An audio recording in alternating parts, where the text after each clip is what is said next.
Hello and welcome to study update. Study আপডেটে তোমাদের প্রত্যেককে স্বাগত। আর আমরা আলোচনা করছি ওয়েস্ট বেঙ্গল পুলিশের পিভিআর এর বিভিন্ন টাইপের প্রশ্ন নিয়ে। বিগত 5 বছরে ওয়েস্ট বেঙ্গল পুলিশের পরীক্ষায় আসা যে সমস্ত প্রশ্ন এসেছে সেই সমস্ত প্রশ্ন নিয়ে কিন্তু আমাদের ক্লাসটিতে থাকছে এবং এই টপিকটা নিয়ে আমরা আজকে আলোচনা করব। তো তোমরা এটাও দেখেছো যে জেনারেল অ্যাওয়ারনেস এবং জেনারেল নলেজে কিন্তু 50 মার্কের প্রশ্ন থাকবে এবং 50টি প্রশ্ন থাকবে এমসিকিউ। আর ম্যাথমেটিক্সে যেটা তোমাদের থাকবে সেটি হচ্ছে 25 মার্ক এবং রিজনিংয়ে থাকবে 25 মার্ক। এই মিলে তোমাদের কিন্তু টোটাল 100 মার্কের পরীক্ষা হচ্ছে। এই 100 মার্কের পরীক্ষার মধ্যে আমরা কিন্তু জেনারেল অ্যাওয়ারনেস এবং জেনারেল নলেজ প্রতিদিন 6:30টায় আপলোড করছি এবং রিজনিং যেটা 6:30 PM, একটা হচ্ছে সকাল এবং সন্ধ্যে 6:30 PM কিন্তু আমরা আপলোড করছি কন্টিনিউয়াসলি। তো চাইলে তোমরা দেখে নিতে পারো। এবং আরও একটি কথা তোমাদের বিশেষত বলে দিই, তোমরা চাইলে আমাদের টেলিগ্রাম লিঙ্কে গিয়ে তোমরা যুক্ত হতে পারো। যে স্টাডি আপগ্রেড লিখবে সেখান থেকে টেলিগ্রাম লিঙ্ক কিন্তু পেয়ে যাবে। সেই লিঙ্কে গিয়ে তোমরা কিন্তু আমাদের টেলিগ্রাম চ্যানেলে কিন্তু যুক্ত হয়ে যেতে পারো। তো আজকের যে প্রথম প্রশ্ন আমরা আলোচনা করব, ধমনী বহন করে যে রক্ত তাতে কি থাকে। অ্যাকচুয়ালি ধমনী বহন করে যে রক্ত তাতে কিন্তু আমরা যেটা পাই সেটার সঠিক অ্যান্সার হয়ে যায় অক্সিজেন। তথাপি এখানে কিছু প্রবলেম থেকেই থাকে, সেই প্রবলেমটা আমরা দেখে নিই। তো আমরা যদি দেখি যে সঠিক প্রবলেম, তো ধমনীর যে দুটি অংশ আসে, মানে ধমনী আমরা যদি দেখি হৃৎপিণ্ডের কিন্তু দু সাইড থেকে, একটা উপরের পার্ট থেকে আমাদের দেহের উপরের পার্ট থেকে রক্ত আসে এবং নিচের পার্ট থেকে রক্ত আসে, যেটাকে কিন্তু শিরা বলা হয়। যে শিরার মাধ্যমে কিন্তু আমাদের শরীরে রক্ত আসে এবং সেই শক্ত রক্ত এসে কিন্তু আমাদের সেই অলিন্দ হয়ে নিলয়ে প্রবেশ করে এবং নিলয় থেকে যেটা বেরিয়ে যায় সেটা কিন্তু ফুসফুসি ও ধমনী যেটাকে বলা হয়। এটি কিন্তু ফুসফুসে যায় এবং ফুসফুসে পরিশুদ্ধ হওয়ার পরে কিন্তু ফুসফুস থেকে আবার শিরার মাধ্যমে ফিরে আসে এবং ফিরে সেটা মহাধমনী দিয়ে কিন্তু বেরিয়ে যায়। অ্যাকচুয়ালি এখানে যে প্রশ্নটা আমাদের এখানে বলেছে, ধমনী বহন করে যে রক্ত তাতে অক্সিজেন থাকে। অ্যাকচুয়াল ধমনী কিন্তু এখানে দু ধরনের রক্তই বহন করে। এখানে কিন্তু কোথাও উল্লেখ করা নেই যে এটা মহাধমনী বা ফুসফুসীয় ধমনী, এই ধরনের কিন্তু কোনো কথা উল্লেখ করা নাই। তো সেই বিষয়টাই কিন্তু একটা লক্ষণীয় বিষয় যে ধমনী কিন্তু অক্সিজেন, বেসিক্যালি কিন্তু আমাদের যে প্রশ্নটা এসে থাকে যে ধমনী অক্সিজেন যুক্ত রক্ত পরিবহন করে থাকে, কিন্তু অ্যাকচুয়ালি ধমনী কিন্তু দু ধরনের রক্তই পরিবহন করে থাকে, কার্বন ডাই অক্সাইড যুক্ত এবং অক্সিজেন যুক্ত দুটো রক্তই কিন্তু পরিবহন করে থাকে। তথাপি এখানে কিন্তু উল্লেখ করাটা প্রয়োজন, এই বিষয়টা নজর রাখবে একটু। নেক্সট, মঙ্গলের কটি চাঁদ রয়েছে। অ্যাকচুয়াল মঙ্গলের চাঁদ রয়েছে দুটি, যার একটির নাম হচ্ছে ফ্রোবস এবং রিডেমস। এই দুটি চাঁদ, তার মধ্যে ফ্রোবস চাঁদটি হচ্ছে মঙ্গলের সবচাইতে বড় চাঁদ। নেক্সট, চোখের লেন্সের কাজ কি। অ্যাকচুয়াল চোখের লেন্সের কাজ হচ্ছে চোখের ফোকাস দূরত্বের বদল ঘটিয়ে চোখের কোনো বস্তুকে, চোখের সামনে কোনো বস্তুকে দেখতে সঠিকভাবে সাহায্য করা। নেক্সট, যদি তরঙ্গের কম্পাঙ্ক বৃদ্ধি পায় তাহলে তরঙ্গের দৈর্ঘ্য কি পাবে। তরঙ্গের কম্পাঙ্কের সঙ্গে তরঙ্গের দৈর্ঘ্য ব্যস্তানুপাতি, মানে বিপরীত, টোটালটাই বিপরীত। তো কম্পাঙ্ক যেটা হচ্ছে এইচ জেড দ্বারা প্রকাশ করা হয়, এইচ জেড, এবং তরঙ্গ তরঙ্গ দৈর্ঘ্য যেটা সেটা কিন্তু ল্যামডা দ্বারা প্রকাশ করা হয়ে থাকে। ঠিক আছে, তাহলে এই এইচ জেড বা কম্পাঙ্ক যদি বৃদ্ধি পায় তাহলে তরঙ্গ দৈর্ঘ্য কিন্তু অলওয়েজ হ্রাস পাবে। সঠিক অ্যান্সার হ্রাস। তো এই টপিকটা নিয়ে তোমরা এখান থেকে দেখে নিতে পারো যে ওয়েভলেন্থ যেটাকে ল্যামডা দ্বারা প্রকাশ করা হয়েছে এবং ফ্রিকুয়েন্সি যেটাকে এইচ জেড বা মিউ দ্বারা প্রকাশ করা হয়ে থাকে, সেটা কিন্তু একে অপরের উল্টো সম্পর্ক। এটা কিন্তু এইভাবে হবে। ঠিক আছে, তো এই সম্বন্ধে যদি তোমরা ক্লাস চাও আমরা কিন্তু চাইলে সেই ক্লাসটি আপলোড করে দিতে পারি, সেটা তোমাদের ডিমান্ডের উপরে কিন্তু নির্ভর করবে এই টপিকটা। এখান থেকে কিন্তু স্কেলটা তোমরা অবশ্যই একটা স্ক্রিনশট মেরে নিতে পারো। এখান থেকে কিন্তু বিভিন্ন ধরনের ওয়েভ আছে, যে ওয়েভগুলো কিন্তু পরীক্ষায় এসে থাকে। নেক্সট, যে 5 নম্বর প্রশ্নটা হচ্ছে কোন উপাদানের পারমাণবিক ওজন নিচের দেওয়া কোন উপাদানের পারমাণবিক ওজনের সঙ্গে তুলনা করা হয়। কোন উপাদানের পারমাণবিক ওজন অন্য যার সঙ্গে তুলনা করা হয় সেটা হচ্ছে কার্বন পরমাণুর পারমাণবিক ওজনের সঙ্গে কিন্তু অন্য মৌলের পারমাণবিক ওজনকে কম্পেয়ার করা হয়ে থাকে। 6 নম্বর, নিচের দেওয়া কোনটি একটি মার্স গ্যাস। তো নিচের দেওয়া কোনটি মার্স গ্যাস, সেটা হচ্ছে মিথেন। অ্যাকচুয়াল মিথেনের সংকেত হচ্ছে CH4, যার সঙ্গে 4টা হাইড্রোজেন কিন্তু পরস্পরের সঙ্গে সিঙ্গেল বন্ড, মানে কার্বনের সঙ্গে সিঙ্গেল বন্ড দ্বারা যুক্ত হয়ে থাকে মিথেন। হীরের ভৌত রূপ বা অন্য রূপটাও হচ্ছে কার্বন।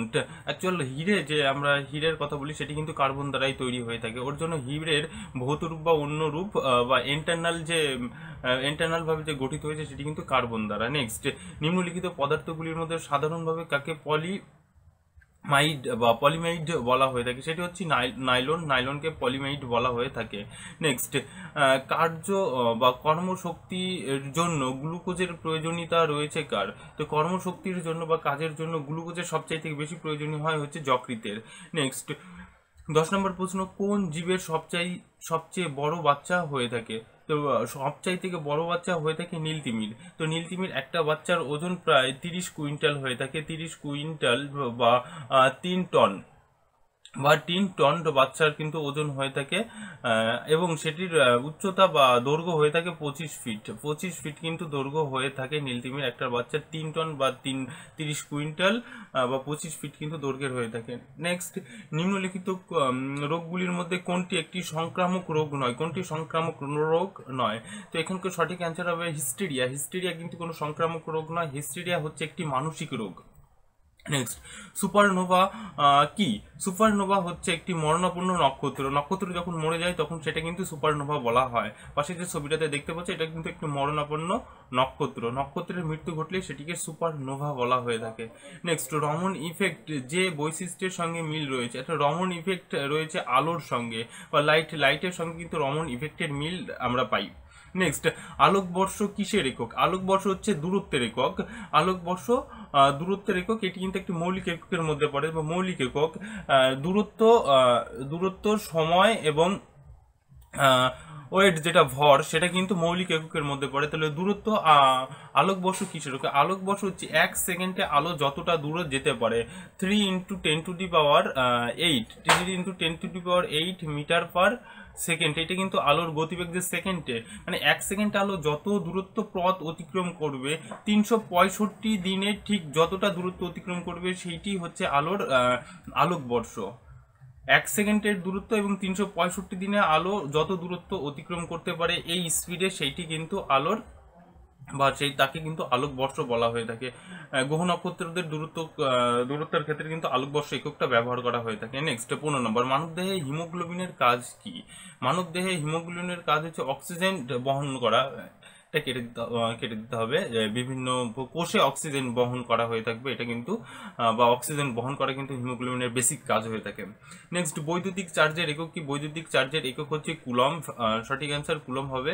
যে যন্ত্রের সাহায্যে জলের নিচে কোনো বস্তু খোঁজা হয়, জলের নিচের কোনো বস্তুকে খোঁজানোর ক্ষেত্রে, বিশেষ করে আমরা যদি কোনো বড় বড় শিপ বা জাহাজ দেখতে পাই, তো এই সমস্ত জাহাজের ক্ষেত্রে বিশেষ করে জলের উপরে যখন জাহাজটা থাকে, তো জাহাজের নিচের যে গভীরতা বা জলের নিচে কতটা গভীরতা আছে সেটি কিন্তু যে যন্ত্রের সাহায্যে শোনা হয়, সেটি কিন্তু তার অ্যান্সার হবে সোনারের সাহায্যে কিন্তু সেগুলো খোঁজা হয় মাটির নিচের কোনো জিনিস, বা জাহাজের গভীরতাও কিন্তু নির্ণয় করা হয় যে সেখান থেকে জাহাজ যেতে পারবে কিনা।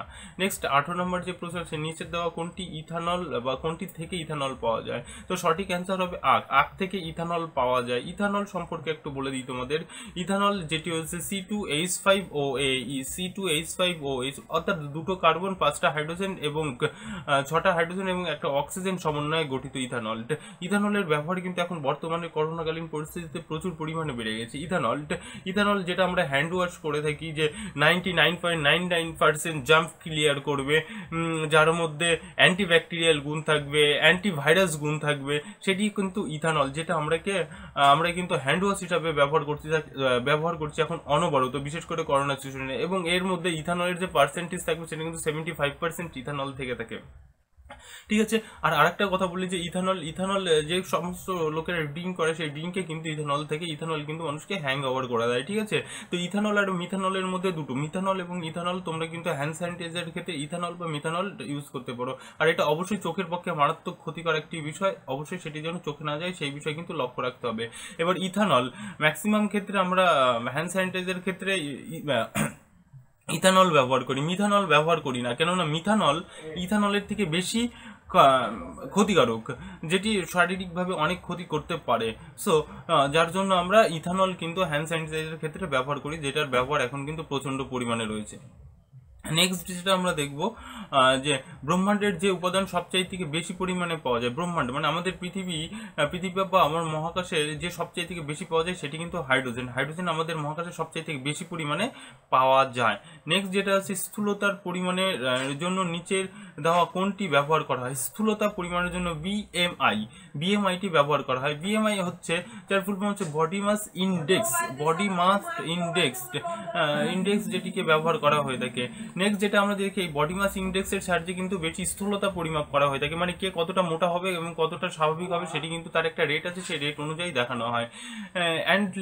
এটাই ছিল আমাদের শেষ প্রশ্ন, এবং ভিডিওটি দেখার জন্য প্রত্যেকের ধন্যবাদ। আর যারা সাবস্ক্রাইব এখনো করেনি তাহলে চ্যানেলটিকে অবশ্যই সাবস্ক্রাইব করে থাকো, যাতে পরবর্তীতে আরো তোমরা এর থেকে বেটার ভিডিও পেতে পারো। তো ভিডিওটি দেখার জন্য ধন্যবাদ, দেখা হচ্ছে নেক্সট ক্লাসে।